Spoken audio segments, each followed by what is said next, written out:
Good evening friends. Thank you so much. आप लोगों का बहुत ही मैसिव रिस्पॉन्स मिला है मेरे एक छोटे से अपनी ओपिनियन को शेयर करने के एक छोटे से वीडियो क्लिप में। बहुत सारा पार्टिसिपेशन हुआ है, अलग अलग सेक्शन से लोगों ने अपनी प्रतिक्रिया रखी है और आप सब का नेगेटिव, पॉजिटिव, ओवरवेलमिंग रिस्पॉन्सेस आए हैं। उसके लिए मैं आप सब का तहे दिल से धन्यवाद करती हूँ। जितने भी रिएक्शंस और जितने भी कमेंट्स आए हैं उसके आधार पर मैं एक छोटी सी क्लिप अभी फिर आप सबके बीच में बनाकर मैं आपके सामने आ रही हूँ। सबसे पहले धन्यवाद और एक बार जितने भी पॉजिटिव कमेंट्स किए हैं उन लोगों के लिए, क्योंकि जिन लोगों ने पॉजिटिव कमेंट्स किया है मेरा मानना है कि आप में वो एक शक्ति है, वो एक कैपेबिलिटी है कि आप दूसरों के रखे हुए बातों को आप समझ पा रहे हैं और आप उसको रिसीव कर पा रहे हैं कि ये व्यक्ति जो बोल रही है, अगला जो इंसान सामने जो बोल रही है वो मतलब किस लेवल में उसकी सोच है और वो क्या बोलना चाह रही है, उसको आप समझ पा रहे हो। उसके लिए मैं आप सबको तहे दिल से धन्यवाद करती हूँ कि आप में वो क्षमता है कि आप समझ पा रहे हो, मेरी मैसेज को आप रिसीव कर पा रहे हो और उसके बदले में आप रेसिप्रोकेट कर पा रहे हो। और नेगेटिव कमेंट्स करने वालों को उससे भी बहुत बड़ी वाली धन्यवाद, क्योंकि आप मेरे लिए आईना हो। अगर आप मुझे नेगेटिव कमेंट्स नहीं दोगे, अगर आप क्रिटिसाइज़ नहीं करोगे तो फिर मैं खुद को कैसे सुधार पाऊँगी, मैं और भी बेहतर कैसे बना पाऊँगी। शायद कुछ चीज़ों में मैं खुद भी उलझी हुई रहती हूँ, मेरा भी कन्फ्यूजन रहता है। मैं एक मामूली सी छोटी सी इंसान हूँ, तो जिन चीज़ों को मैं समझ नहीं पाती हूँ उनको आप मुझे बेहतर समझाते हो। उसके लिए आप सबका तहे दिल से बहुत बहुत बहुत धन्यवाद कि आपके छोटे छोटे नेगेटिव कमेंट्स के वजह से मुझे और भी बहुत सारी एनर्जी मिलती है और मुझे ये मौका मिलता है खुद को रेक्टिफाई करने का। मैं इसीलिए आप सबके बीच में आती हूँ कि आप लोग मुझे सुधारो, मुझे समझाओ। अगर किसी चीज़ में मैं कन्फ्यूजन स्थिति में हूँ तो मुझे क्लियर कीजिएगा। इसीलिए आपके सामने, पूरे अरुणाचल के जनता के सामने मैं आती हूँ और आप लोगों ने मुझे करेक्शन किया, मुझे समझाने की कोशिश की। आपने चाहे जितने भद्दे ज़ुबान में हो मुझे गाली दी। किसी ने ये कहा कि मैं अपने हस्बैंड की थर्ड वाइफ हूँ, थर्ड बीवी होके मैं भाषण दे रही हूँ। तो बहुत खुशी की बात है, ये जानकर मुझे अच्छा लगा कि आप लोग मेरे पर्सनल लाइफ से भी बहुत मतलब इत्तेफाक रखते हो। आप लोगों का काफ़ी इंटरेस्ट है मेरे पर्सनल लाइफ से और काफ़ी जानकारी रखते हो आप लोग मेरे बारे में। मुझे बहुत अच्छा लगा ये जान कर के कि मैं कुछ भी नहीं हूँ, एक आम इंसान हूँ। मैं आप लोगों के ही बीच की एक आम पब्लिक हो, फिर भी आप लोग मेरे लाइफ में इंटरेस्टेड हो और मुझे फॉलो करते हो। मेरे अच्छे बुरे के बारे में आप लोग जानते हो। इस बात की मुझे तसल्ली हुई कि शायद आपके नज़रों में मेरी कोई मायने है, इसलिए आप लोग कुछ बहुत ही ज़्यादा इंटरेस्टेड हो मेरे बारे में। उसके लिए मैं आपका धन्यवाद करना चाहूँगी। ख़ास करके मुझे अच्छा लगा, मैं केवल एक आम पब्लिक हूँ, ना मैं कोई पॉलिटिकल पार्टी में हूँ, ना मैं इस स्टेट का कोई लीडर हूँ, ना मेरी कोई मतलब वो है कि मैं जनता को खुश करने के लिए अच्छी मीठी मीठी बातें करके लोगों को अपनी तरफ आकर्षित करके आप सब से मैं वोट मांगने वाली हूँ। ऐसी कोई मेरी स्थिति नहीं है। आई एम सॉरी, 2019 में हमारा स्टेट का इलेक्शन हो गया, तब भी मैंने किसी इलेक्शन में पार्टिसिपेट नहीं किया। 2014 में मैं आप सबके बीच एक बार 13 ईटानगर कैपिटल से मैंने कॉन्टेस्ट किया था। आप सबके बीच में मैंने अपने आप को सौंपा था कि मुझे आप लोग अपने लायक, अपने सेवा के लायक अगर समझते हो तो मुझे एक मौका दीजिएगा बोल करके मैं 2019 में अपने राज्य के अपनी native political party, regional political party people's party of Arunachal के टिकट से मैं आई थी। बहुत सारा प्यार मिला, तब भी मुझे बहुत सारी अच्छी लोगों से मुझे रूबरू होने का मौका मिला और बहुत सारे सपोर्ट्स मिले। बिल्कुल मैंने एक पैसा खर्चा नहीं किया, किसी को मैंने एक गिलास लाल चाय तक मैंने किसी को ऑफ़र नहीं किया। फिर भी मुझे आप लोगों ने अपने तरफ से शुद्ध मन से जिन्होंने मुझे सपोर्ट किया, मैं उनके ऊपर अपनी आभार व्यक्त करती हूँ और शुक्रगुज़ार हूँ कि आप लोगों में से कम मैं बहुत ज़्यादा नहीं कहने पर भी 5 लोगों ने मुझे वोटिंग किया, सपोर्ट किया, वो भी बिल्कुल प्योर बेसिस में। कोई मैनिपुलेशन नहीं हुई, कोई करप्शन नहीं हुई। मैं सोचती हूँ आज भी अगर मेरे पास बहुत सारा पैसे होते और मैं आप लोगों के बीच में, जैसे नॉर्मल इलेक्शन प्रक्रिया में यहाँ होती है, इलेक्शन के समय जितने कैंडिडेट्स आते हैं, एक दो लोगों के पब्लिक्स के प्रॉब्लम्स को सॉल्व करते हैं, बीच में आते हैं, उनकी जो भी पर्सनल समस्याएं होती है उनका समाधान करते हैं और बहुत सारी अच्छी अच्छी चीज़ों से लुभाते हैं। अगर मैं भी वैसे प्रैक्टिस करती तो शायद क्या पता मैं एमएलए बन भी जाती या फिर नहीं भी बनती, वो किस्मत की बात है। बस मैंने ये सोचा था 13 ईटानगर कैपिटल कॉन्स्टिट्यूंसी में एक हार्ड वर्किंग एमएलए की ज़रूरत है, बहुत कुछ चीज़ें सुधारनी है। तो शायद अगर मैं ट्राई करूँगी तो मेरे जनता मुझे साथ देंगे, मुझे अपना एमएलए बनाएंगे तो मैं एमएलए बन करके सेवा करूँगी। यही सोच करके 2014 में मैंने एक बार आप सबके सामने अपना प्रस्ताव रखी थी, लेकिन आप लोगों ने मुझे वापस घर भेज दिया और मुझे बोला कि आप घर में आराम कीजिए। अभी हमारे पास आपसे बेहतर कैंडिडेट है जिसको हम अपना एमएलए चुन चुके हैं और उस समय आप लोगों ने चुना था अची तेची कासो जी को। मैं उसके लिए भी बहुत खुश हूँ और आप सब जनता से भी मैं बहुत खुश हूँ आपके डिसीजन से। मेरी कोई नकारात्मक सोच नहीं है, मुझे हर एक चीज़ पॉजिटिवली लेना मुझे बहुत अच्छा लगता है। कहते हैं ना कि जब कुछ बुरा होता है इसका मतलब ये है कि आपके ज़िंदगी में उससे भी बेहतर कुछ होने वाली है। जिस चीज़ के पीछे आप भाग रहे हो वो चीज़ आपके लिहाज से बहुत छोटी है, जो आपके लिए शोभा नहीं देती, इसलिए आपको अपने हिसाब से आपके लिए ऊपर वाले ने बहुत ही बढ़िया सोच के रखा हुआ है, तो वो नहीं होता है। इसीलिए मैं सोचती हूँ चलो जो हुआ बहुत अच्छा हुआ, कोई बात नहीं, मुझे किसी बात का कोई गिला शिकवा नहीं है, कोई गम नहीं है। मैं आज भी अपने आप को हमेशा खुश रख के जीने की प्रयास में रहती हूँ और मैं खुश भी रहती हूँ। मेरे पास आज के डेट में मैं केवल एक सिंपल सिटीजन हूँ, मैं आम जनता हूँ, मैं खुद भी एक वोटर हूँ। मैं मोदी जी का एक वोटर हूँ क्योंकि एमपी लोकसभा इलेक्शन में मोदी जी के एमपी को मैंने एक वोट डाला। इसका मतलब मोदी जी को प्रधानमंत्री बनाने में मैंने भी अपना एक समर्थन दिया। और एमएलए में मैं, ये हमारी राज्य की स्टेट असेंबली इलेक्शन थी, तो एमएलए में मैंने अपनी तरफ से, अपनी पसंद से, मुझे किसी ने कोई कैंपेनिंग नहीं की और किसी ने वोट मांगा भी नहीं। मैंने आची तेची कासो जी को मैंने वोट किया क्योंकि मुझे लगा कि वो इंसान अच्छा है, वो अच्छा काम कर रहा है, उसके परफॉर्मेंस के हिसाब से मुझे सही लगा तो मैंने उनको सपोर्ट किया, मैंने उनको सिर्फ वोट डाला। अपना मेरा जो एडल्ट फ्रेंचाइजी जो राइट है वो मैंने परफॉर्म किया, बाकी मैंने उसके लिए कैंपेनिंग वगैरह, किसी को लुभाना, ये सब मैंने नहीं किया। तो आज के डेट में मेरी पहचान सिर्फ मैं एक सिंपल वोटर हूँ और एक सिंपल पब्लिक हूँ। मुझे किसी को खुश करने के लिए झूठ मूठ की मीठी मीठी बातें करने की कोई ज़रूरत नहीं है और ना ही मेरा किसी पॉलिटिकल पार्टी से कोई सरोकार है। तो मैं किसी पार्टी के सपोर्ट में भी नहीं हूँ और किसी पार्टी के अगेंस्ट में भी नहीं हूँ।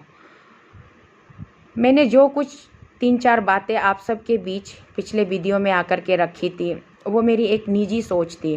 मैंने कैप्शन में भी लिखा था, it's my personal opinion so no hard feelings. मैंने आप सबको क्लियरली अपने वीडियो के कैप्शन में भी लिखा था कि वो मेरा एक सुझाव है, मेरी निजी सोच है, मेरा पर्सनल ओपिनियन थी वो। और आज भी मैं इस बात पर कायम हूँ कि वो मेरी पर्सनल ओपिनियन थी और मैं आज आप सबके बीच में इसलिए दोबारा आ रही हूँ कि आप लोगों का प्यार और आप लोगों का अपनापन ने मुझे मजबूर किया आप सबके सामने फिर से दोबारा हाजिर होने के लिए, कि मुझे बहुत अच्छा लगा। और कुछ छोटी मोटी बातें जो आप लोग मेरे बारे में राय रखते हैं उसे जान करके मुझे बहुत प्रसन्न हुई, बहुत मैं खुश हुई, इसलिए मैं आप सबके बीच फिर दोबारा आई हूँ।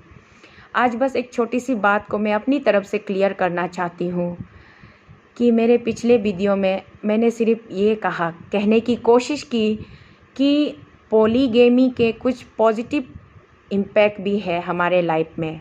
मैंने ये नहीं कहा, to be clear please all of you be clear, मैंने ये नहीं कहा कि पॉलीगेमी बहुत अच्छी होती है और पॉलीगेमी होना चाहिए, सबको 10-15 शादियाँ करनी चाहिए, या फिर मैं पॉलीगेमी का पुरजोर समर्थन करता हूँ, ये मैंने नहीं कहा। मैंने बिल्कुल साफ लफ्ज़ों में ये कहा कि पुराने ज़माने में कंपेलिंग सिचुएशन होते थे, मतलब आप ना चाह कर के भी आपको पॉलीगेमी का ट्रेडिशन जो है वो, मतलब हमारे ख़ास करके मेरे निसी बेल्ट में हमारे जितने भी मेरी अपनी जो एक्सपीरियंस है, मेरे कल्चर मेरे ट्रेडिशन में मैंने देखा है।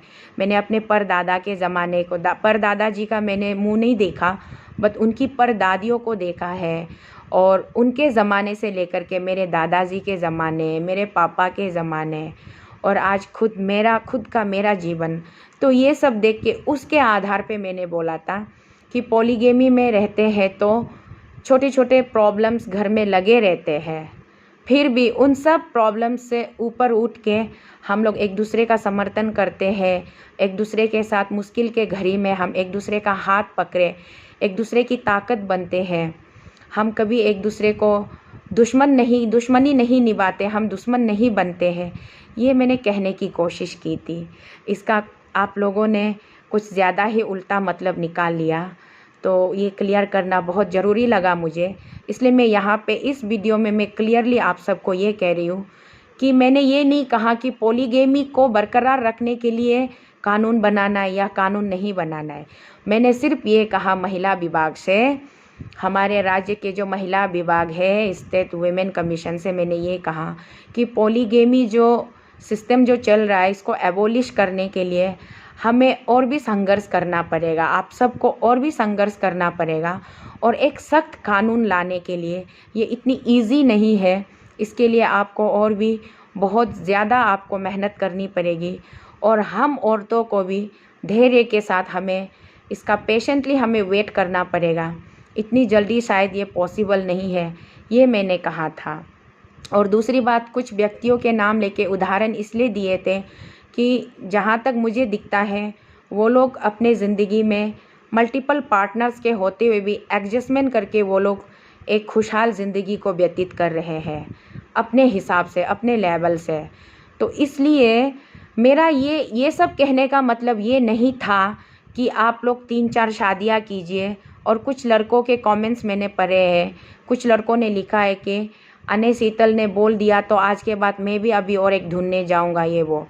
मेरे भाइयों, मेरे बेटों, आप लोगों ने मुझे अने बोला है, मम्मी बोला है, तो मैं एक माँ होने के नाते आप सबसे मैं रिक्वेस्ट करती हूँ, मेरे मैसेज का नेगेटिव मतलब मत निकालिएगा मेरे प्यारे बच्चों। मैंने ये नहीं कहा कि आप लोग 3-4 शादियाँ कीजिए। सिंपल सा फंडा है, सिंपल लॉजिक है।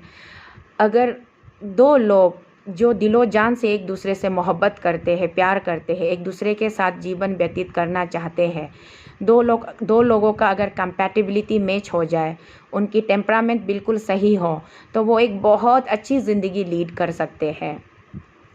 ये बिल्कुल भी मैंने नहीं कहा कि 2 लोगों का ज़िंदगी बिल्कुल नहीं चलेगा, 3 होना है, 4 होना, ये मैंने नहीं कहा। आज के डेट में ऐसी कोई कंपेलिंग सिचुएशन नहीं है कि आप ज़बरदस्ती 2 शादी करें या 3 शादी करें। मैंने उस बार के वीडियो में भी बोला था कि ये एक इंडिविजुअल के मेंटलिटी के ऊपर में डिपेंड करता है कि एक व्यक्ति विशेष वो क्या चाहता है, उसकी अपनी चॉइस क्या है, वो बंदा क्या चाहता है, वो एक शादी से खुश है कि नहीं उसको दूसरी शादी करके अपने आप को मेंटल टेंशन में डालना है, या तीसरी शादी करके और ज़्यादा मेंटल टेंशन में डालना है।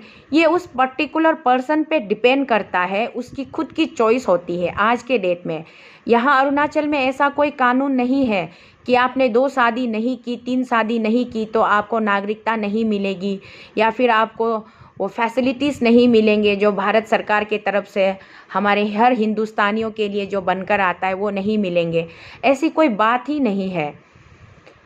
आज के डेट में ये it depends on A persons choice. ये आपका खुद का चॉइस है कि आप एक सिंगल मैरिज में जीना चाहते हो या डबल मैरिज में जीना चाहते हो। अगर आप में दम है, कैपेसिटी है, आप मल्टीपल पार्टनर्स को आप संभाल सकते हो और आप में वो रॉयल्टी है, वो शान और शौकत है, आपकी वो मतलब क्या बोलेंगे, आपकी हैसियत है, आपका औकात है कि आप संभाल सकते हो, ये सोच करके आप ले लेते हो।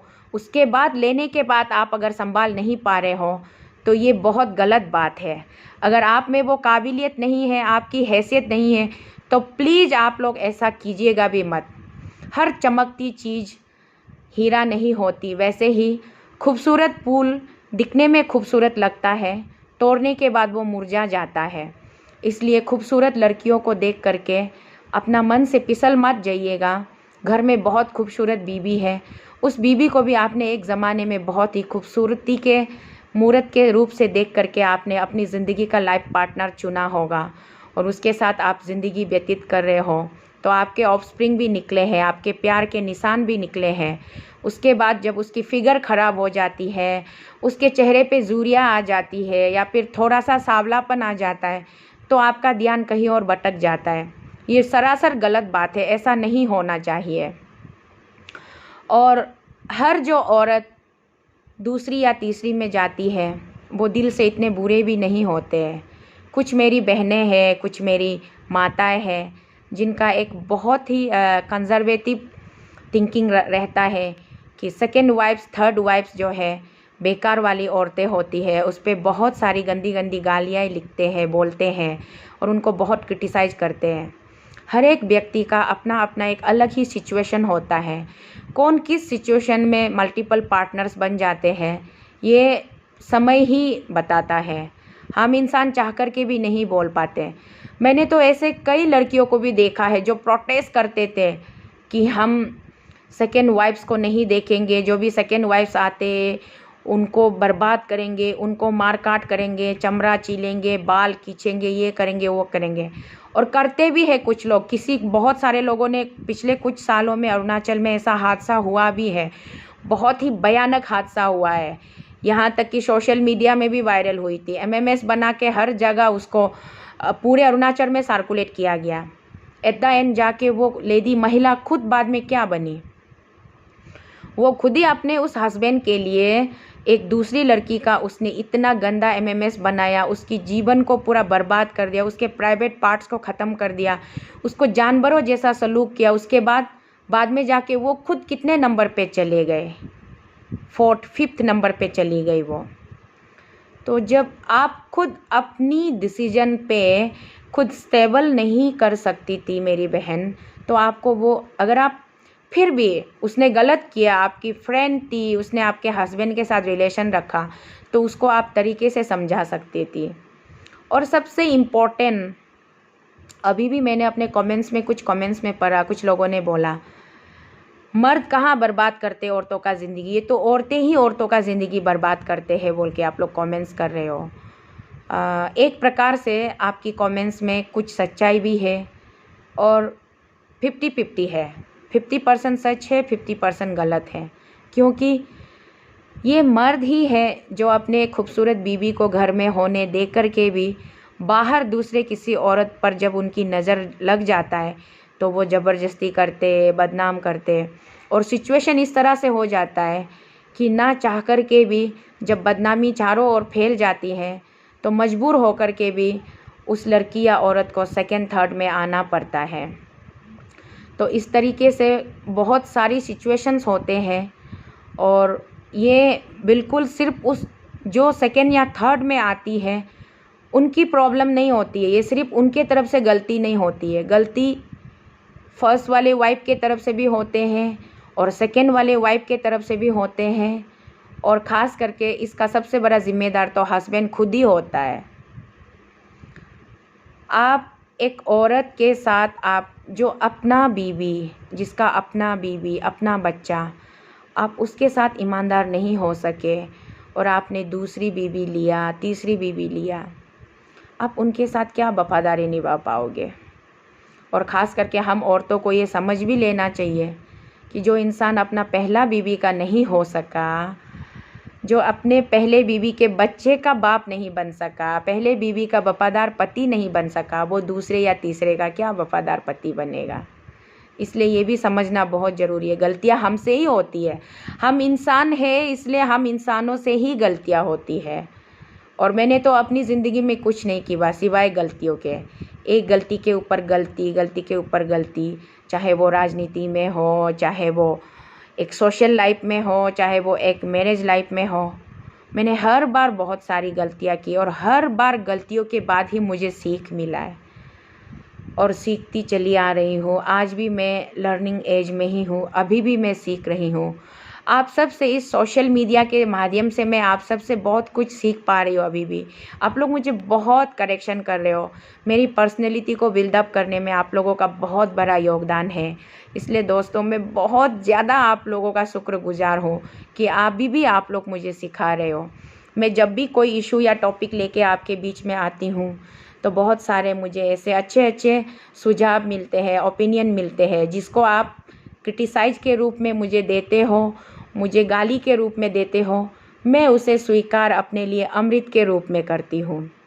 आप सोचते होंगे मैंने इस औरत के मुंह पे जहर फेंका है, वो जहर आपके हाथों से निकल कर आते आते मेरे पास पहुँचते वो अमृत बन जाता है और मैं उसे अमृत समझकर पीती हूँ। उसके बाद मैं खुद को और निखारती हूँ, खुद को और सुधारती हूँ। यही ब्लेसिंग्स मुझे आप सब से मिलता है। यही एक कारण है कि मेरा आप सबके बीच से रिश्ता तोड़ने का मन नहीं करता है। मैं आप सबके बीच में हमेशा रहना चाहती हूँ, आना चाहती हूँ। हर बार मैं चाहूँगी कि आप लोग मुझे करेक्शन करें। इसलिए मेरा आज का आपके बीच में फिर से आने का उद्देश्य, पहला उद्देश्य था आप सबको शुक्रिया कहने का। दूसरा उद्देश्य ये है कि मैंने ये नहीं कहा, मैं बार बार रिपीटेडली कह रही हूँ, मैंने ये नहीं कहा कि पॉलीगेमी बहुत अच्छी चीज़ है, पॉलीगेमी को हमें बरकरार रखना चाहिए। मैंने सिर्फ़ और सिर्फ ये कहा था, पूर्वजों ने ये एक कस्टम एक सिखा के रखा हुआ है, तो इसलिए आज तक अरुणाचल में इसको हम लोग एक वैलिड कस्टम मानते हैं और हमारी अपनी कस्टमरी मैरिज एंड ट्रेडिशनली जो हमारी मैरिज के लिए कस्टमरी लॉ है, कस्टमरी एक्ट है, उसके हिसाब से लोग आज भी जी रहे हैं। तो कुछ लोग एडजस्टमेंट करके जी रहे, कुछ लोग शेयरिंग करके जी रहे, केयरिंग करके जी रहे। यही मैंने कहा था। मैंने आप लोगों के बीच में जब मैंने देखा कि पूरी अरुणाचल में आग लगी हुई है, लोग गुस्से से आग बबूले हो रहे हैं, तो आपकी गुस्से को थोड़ी सी अगर जलते हुए आग में पेट्रोल छिड़कने का काम ना करते हुए जलती हुई आग को अगर हम बुझाने का काम करें तो शायद थोड़ा अच्छा होगा, ये सोच करके। और ख़ास करके मुझे बहुत बुरा लगा, मैं भी एक औरत हूँ और मैं औरत होने के नाते मैं भी मेरे बच्चों की माँ हूँ, मेरे पति की वाइफ हूँ। भले आप लोग मुझे थर्ड वाइफ बोलिए, अगर मेरे पति का बस चले, उसकी हैसियत हो थर्ड क्या फोर्थ फिफ्थ भी वो रखे, मुझे उससे कोई पर्सनली मुझे कोई प्रॉब्लम नहीं है। जो उनकी जो फर्स्ट वाइफ है वो बहुत इनोसेंट है, मासूम है, उनके साथ उन्होंने दगा किया सेकेंड वाइफ लेकर के, और सेकेंड वाइफ के बाद उन्होंने थर्ड वाइफ लिया। अब जब उन्होंने अपनी जो पहली वाली जो प्योर वाइफ के साथ दगा कर चुका है, सेकेंड थर्ड की क्या औकात है कुछ भी आवाज़ उठाने की। सेकेंड तो सेकेंड ही रहेंगे, थर्ड तो थर्ड ही रहेंगे। जो फर्स्ट थे वो हमेशा उनको पूजा जाएगा, क्योंकि उनकी ज़िंदगी की शुरुआती दिनों में वो उनके साथ जुड़े, उनसे मिले और एक घर बनाने की कोशिश की। उनसे उनको पहला बच्चा हुआ, जो कि मतलब बहुत ही भगवान का एक दिया हुआ गिफ्ट होता है। उसके बाद मुझसे पहले एक सेकेंड आई, फिर मैं थर्ड में आई। कल को क्या पता अगर हमारे हस्बैंड का मूड बन गया, वो फोर्थ भी ला सकते हैं, फिफ्थ भी ला सकते हैं। मेरी कोई हैसियत नहीं रहेगी मत लाओ बोलने की, क्योंकि मैं दूसरों के ऊपर आई हुई हूँ। तो इसलिए मुझे इस बात का मुझे एहसास रहता है।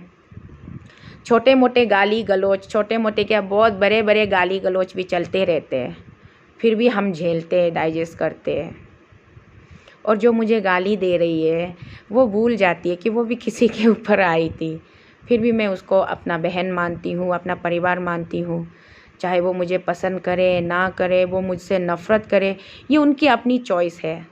वो कोई टेलीविज़न नहीं है कि मैंने जिसे रिमोट कंट्रोल से मैंने चैनल चेंज किया तो उसकी सोच बदल जाएगी।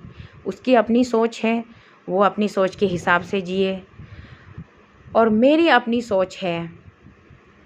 मैंने कहा ना, किसी ने मुझे गाली दिया तो मैंने उस गाली को अपने लिए अमृत बनाकर स्वीकार किया। ये ज़रूरी नहीं है कि कोई मुझे गाली दे तो बदले में मैं भी उसको पलट कर गाली दूँ। कोई मुझे तारीफ़ करे तो मैं खुश हो जाऊँ, ये ज़रूरी नहीं है। सबसे पहले हमें खुद को समझना पड़ेगा, अपने गिरेबान में झांक कर देखना पड़ेगा कि हम क्या हैं और हम किस स्थिति में हम खड़े हैं। हमारी ज़िंदगी में हमारी खुद की अपनी हैसियत क्या है, अपनी औकात क्या है। जो इंसान ये नहीं मानते कि मैंने गलती की है, मेरे हिसाब से मेरे मुंह से ये बोलना गलत नहीं होगा कि वो सबसे बड़ा मूर्ख होगा इस संसार में। क्योंकि जितने भी हमारे धार्मिक ग्रंथों में लिखा है, nobody is perfect in this world accept the eternal God, unseen God. He is the person who is the perfect. Otherwise, we human beings all are imperfect in this world. We are just near to the perfection, but we can't be a perfect because it has been written in so many religiously holy books. So accordingly, I believe in my God. I believe in my destiny.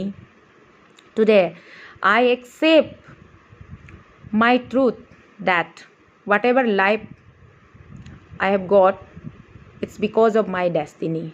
It's not because of my choice. Even I tried to live my life very happily with my loved one, but that never happened. So, we all have to live our life with lots of compromise. Hindi में एक कहावत है, हर किसी को मुकम्मल जहां नहीं मिलता। ये सच बात है। ज़िंदगी जीने के लिए हम सब आए हैं। ये ज़िंदगी एक रंगमंच की तरह है। यहाँ पे हम कलाकार की तरह आते हैं। बारीकी से अपनी कला निभाकर हम इस ज़िंदगी से हम रुखसत हो जाते हैं। एक दिन सबको जाना है। कोई आगे जाता है तो कोई पीछे जाता है। एक दिन मैं भी चली जाऊँगी इस संसार से, इस धरती से। जब मैं मम्मी के पेट से पैदा होकर निकली थी तब मेरे शरीर पे 1 इंच कपड़ा नहीं था। मैं नंगी बदन पैदा हुई थी और आज मैं जी रही हूँ कपड़े पहनकर, आभूषण पहनकर, बहुत कुछ, मतलब लाइक ऑर्नामेंट्स, एक्सेसरीज़ हम पहनकर जीते हैं। लेकिन जब हम शांत हो जाएंगे, इस संसार से चले जाएंगे, तो वो सारी चीज़ें कुछ भी हमारे साथ नहीं ले जाएंगे। हम फिर से हम नंगे बदन ही लौट कर जाएंगे। और कितना 2 या 2.5 मीटर ज़मीन ही चाहिए हमारे शरीर को गाड़ने के लिए। इसलिए इतना भी मोह माया ठीक नहीं है संसार में कि अर्थली प्लेजर्स के लिए हम एक दूसरे के खून के प्यासे बने, एक दूसरे के जान के दुश्मन बने। जितना हो सके आपस में प्यार बांटिए। आप प्यार देंगे तो आपको भी बदले में प्यार मिलेगा। आप इज़्ज़त देंगे तो आपको उससे 2 गुना ज़्यादा इज़्ज़त मिलेगा। अगर आप इज़्ज़त नहीं दोगे तो बदले में आपको भी इज़्ज़त नहीं मिलेगी। अगर आप प्यार नहीं दोगे, नफ़रत बांटोगे तो नफ़रत ही मिलेगी। तो जितना हो सके, 4 दिन की ज़िंदगी है, 2 पल की है। बस आपस में प्यार बांटिए, इज़्ज़त बांटिए और बदले में इज़्ज़त कमाइए, प्यार कमाइए। 2 रोटी तो जीने के लिए जब ऊपर वाले ने आपको इस धरती पे भेजा है, 2 रोटी का मैनेजमेंट ऊपर वाला ज़रूर आपको रास्ता दिखाएगा। कुछ बिजनेसमैन होते हैं, वो हमेशा टेंस में रहते हैं। कुछ पॉलिटिशियंस होते हैं, वो हमेशा टेंस में रहते हैं। टेंशन लेने की ज़रूरत नहीं है। टेंशन सबके लाइफ में है। आप सोच के देखिए, हम भी लेते, बहुत टेंशन लेते हैं। और ख़ास करके पिछले कुछ दिनों में तो मेरे साथ इतने बड़े बड़े ट्रेजेडीज़ हुए। लेकिन क्या मैं आप सबके बीच में आती हूँ, कभी मैं उन टेंशन्स के बारे में बात करती हूँ? नहीं ना। कितने सारे टेंशन्स हुए। माननीय मुख्यमंत्री जी के भ्रष्टाचार के ऊपर मैंने बात किया। उसने मुझे रिटर्न गिफ्ट में बहुत प्यारा प्यारा टेंशन्स दिए। उसने बहुत कोशिश किया कि वो मुझे प्रताड़ित करें। लेकिन अफसोस मेरे भाई, आपने मुझे इतना सारा टेंशन दिया। मुझे 8-8 घंटा, 9-9 घंटा, 3-3, 4-4 घंटा पुलिस चौकी में बुला के पुलिस से मुझे सवाल जवाब करवाया, बहुत कुछ इंक्वायरीज़ करवाए। लेकिन आपके हाथ क्या लगा? कुछ लगा नहीं। और शायद आप ये गलत फहमी में भी होंगे कि मैंने इसको अच्छा रैगिंग किया है और भी मैं करूँगा, इससे भी बुरा हाल करूँगा, आप ये सोच रहे होंगे। और आप कर भी रहे हो और शायद आप आगे भी करेंगे, लेकिन कितना करोगे मेरे भाई? आप भी एक दिन थक जाओगे, क्योंकि मैंने गलत को गलत है बोला है। आपने दिन दहाड़ा किमिन को, अरुणाचल को आसाम बनाया, तो मैंने उस पर अपना ऑब्जेक्शन रेज किया। आपने सेंटिमेंट्स के साथ बोले। आपने बोला 31 मार्च से पहले अगर ये रास्ता मैं नहीं बनाऊंगा तो मैं अपना इस्तीफ़ा दे दूंगा जनता को। फिर आपका 31 मार्च कब का गुजर गया, अब तो 31 अगस्त आने वाले हैं, आपका रास्ता अभी तक तैयार नहीं हुआ। तो मैंने सिंपली थोड़ा सा भावनात्मक होके, आउट ऑफ इमोशनल, मैंने थोड़ा आपके साथ भी अगर भद्र व्यवहार किया हो तो उसके लिए मुझे क्षमा कीजिएगा। मैंने आपको बोला कि भाई आपका इस्तीफ़ा कहाँ है, इस्तीफ़ा दे दीजिए हमें। तो जो चीज़ें आपने खुद, जो रायता आपने खुद फैलाया, उसके ऊपर मैंने आपसे 2 सवालात कर लिया तो आपको बहुत बुरा लग गया। आपने मेरे पीछे पूरा SIT टीम लगवा दिया, इंक्वायरी करवा दी, मेरे घर का हाउस वारंट, सर्च वारंट निकाल के मेरे घर की पूरी सर्चिंग करवा दी। आपको क्या मिला मेरे भाई? जितना हो सके इस वीडियो के माध्यम से मैं अपने इस राज्य के मुख्यमंत्री श्रीमान पेमा खांडू भाई जी से भी मैं गुजारिश करती हूँ, हो सके तो आपसी प्रेम बांटिए। आप भी कितना लूटोगे? लूटे हुए पैसों का आप करोगे भी क्या? एक दिन आपको भी जाना है इस संसार से। वो सारी धन दौलत आप जितना अभी कर रहे हो, इतना गाली सुन के, इतना प्रेशर में जो भी कर रहे हो, ये आप लेकर नहीं जाओगे। जब आपके पास बहुत कुछ है, मुझे पता है, आपके पास एक लेविश लाइफस्टाइल है, आपको तो राजनीति करने की भी ज़रूरत नहीं है। आपके पापा जी ने आपके लिए इतना बना के रखा हुआ है कि 100 साल तक भी आप लेटे लेटे खा पी के जी सकते हो। 15-15, 20-20 नौकर चाकर आपको मसाज करते रहे, सब कुछ आपके मुंह में डालते रहे, तो भी आपके धन संपत्ति ख़त्म नहीं होंगे। आपकी ये औकात है, मुझे पता है। मेरी तो कुछ भी औकात नहीं है, फिर भी मैं एक जनता होने के नाते मैंने आपसे 2-4 सवालात पूछे थे। आपके बीच में, मैं जनता के बीच में आई तो आपके स्वाभिमान को इतना धक्का लगा कि आपने मुझ एक अबला नारी को प्रताड़ित करने के लिए आपने बहुत कुछ किया। लेकिन मैंने इस विषय में कभी पब्लिक में मैं नहीं आई, मैंने कुछ बोला भी नहीं। मोमेंट्री रिएक्शंस थे मेरे भी, मुझे भी थोड़ी बहुत प्रॉब्लम हुई, बट मैंने खुद को समझाया कि प्रॉब्लम्स जो है लाइफ का एक हिस्सा है। It's all part of my life. And you know my friends, बिना चाबी के कोई ताला नहीं बनता इस दुनिया में, और बिना सॉल्यूशन के कोई प्रॉब्लम ही नहीं बनती इस दुनिया में। प्रॉब्लम्स है तो हर प्रॉब्लम्स अपने साथ एक सॉल्यूशन लेकर आते हैं। ताले बनाए गए हैं कंपनी ने, तो ताले के साथ चाबियाँ भी आती है। इसलिए मैं खुश हूँ, मेरे प्रॉब्लम्स के साथ मैं खुश हूँ, और उसको लड़ने के लिए, उस प्रॉब्लम्स का सॉल्यूशन निकालने के लिए मैं हमेशा अपने आप को सक्षम बनाकर रखना चाहती हूँ। तो लाइकवाइज आपने मुझे प्रॉब्लम्स दिए, मैंने उसको स्वीकार किया, और मेरे अंदर वो रिवेंजफुल एटीट्यूड भी नहीं होते हैं। मैं बस कुछ सच्ची बातों को कहने का ये परिणाम होता है, ये मैं अभी समझ रही हूँ।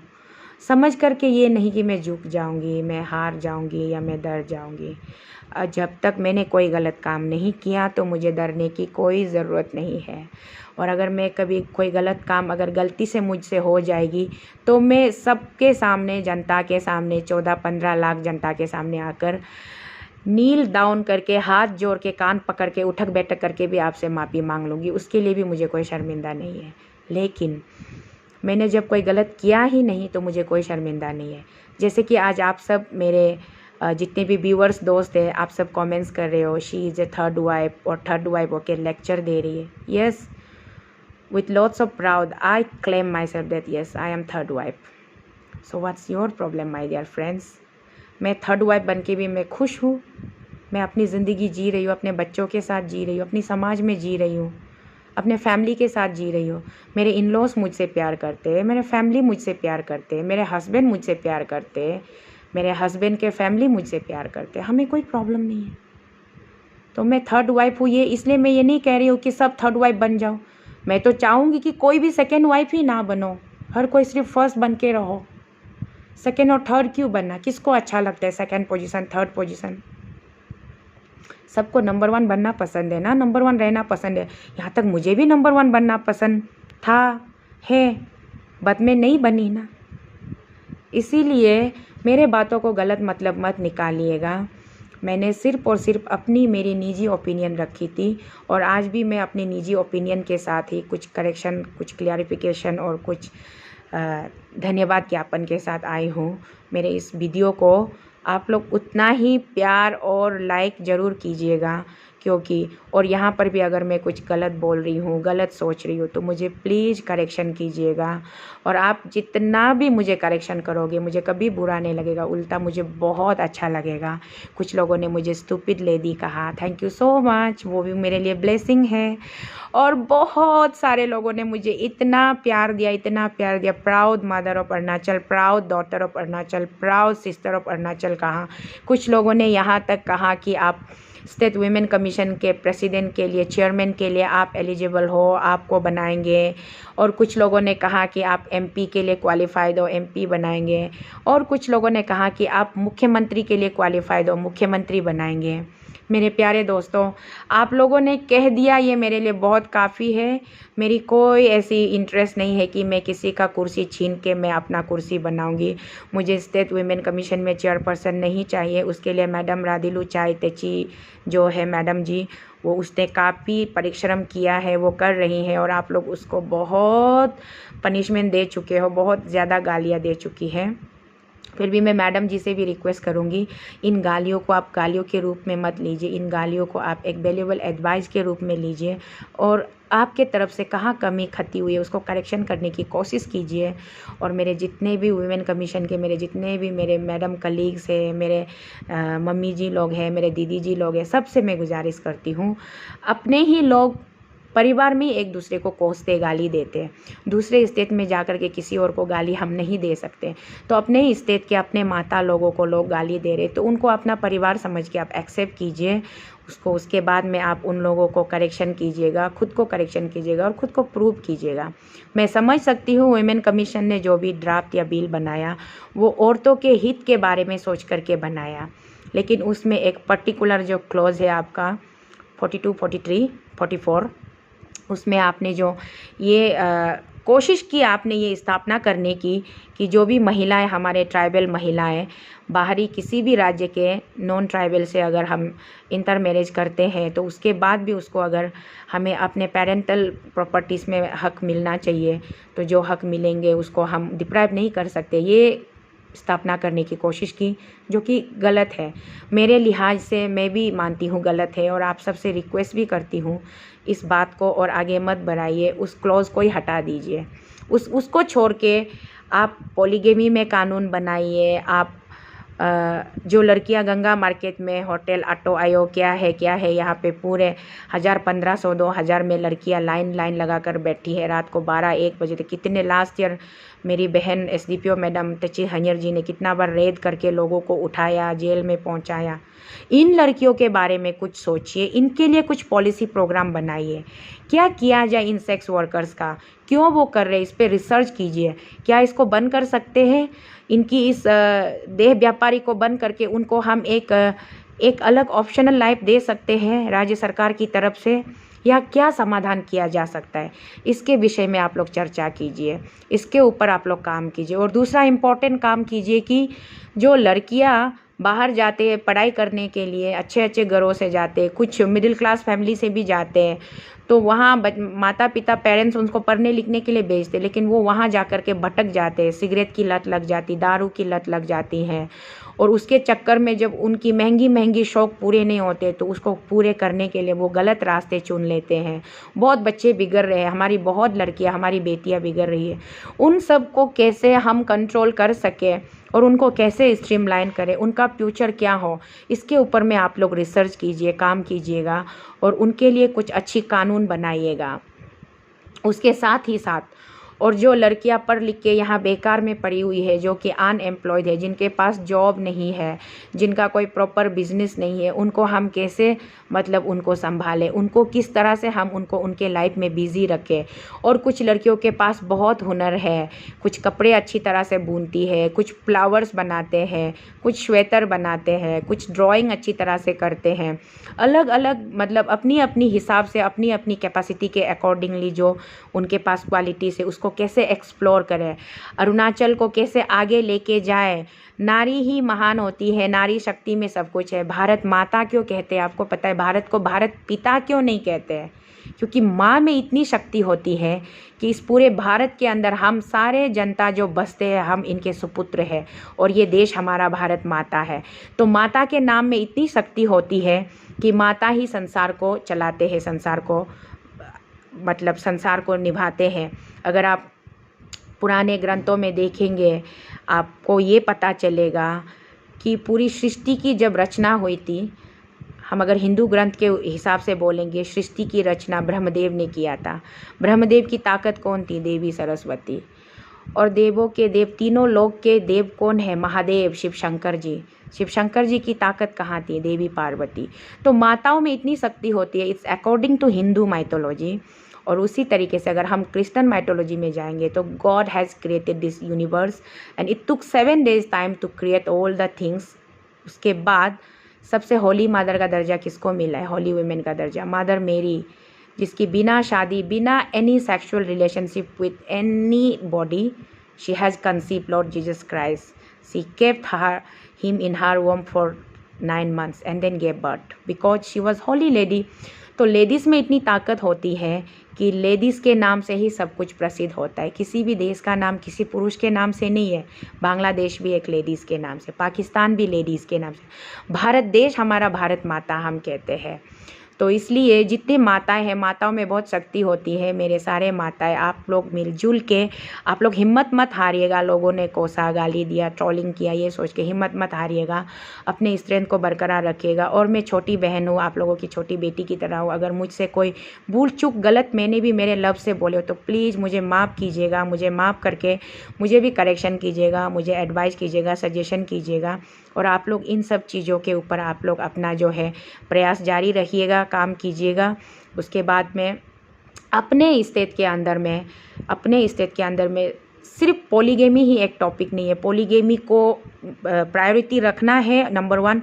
उसके साथ ही साथ और भी बहुत सारे डोमेस्टिक वायलेंस होते हैं, जैसे कि कुछ लड़कियां ही डोमेस्टिक करती है, कुछ औरतें ही डोमेस्टिक करते हैं, मर्द बेचारे पिसते हैं।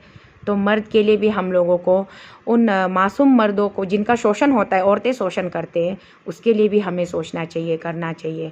क्योंकि हम माँ में इतनी ताकत होती है कि हम मर्द को भी जन्म देते हैं और औरत को भी जन्म देते हैं।